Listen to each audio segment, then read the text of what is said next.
Wel, da ni yn falch i fod yma heddiw i ddathlu pen-blwydd Mistar Urdd yn hanner canmlwydd oed. Mae'n eicon i Gymru, a da ni'n dadlchuddio'r murddin arbennig yma, sydd wedi cael ei ddylunio gan Pete Fowler i beintio gan Unify, a diolch i Gronfa Llywodraeth Cymru, Dathliadau Gŵyl Dewi sydd wedi cyfrannu tuag at sicrhau bod hwn yn digwydd heddiw.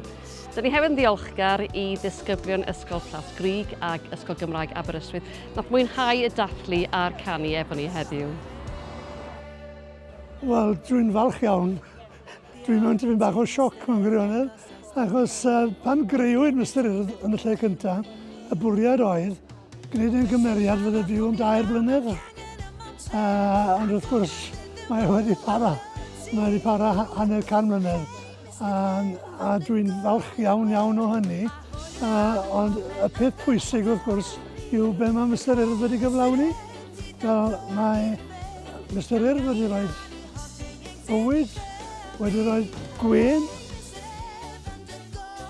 Fi yma heddiw achos ni a lot o pobl ardderchog creu fersiwn newydd o Hei Mistar Urdd. Gyda sain, gyda urdd, a mae'n mor arbennig. Pan chi'n weld Mistar Urdd, chi'n teimlo rhan o rhywbeth, pwy bynnag ti yn, ble bynnag ti'n dod, ti'n rhan o rhywbeth arbennig.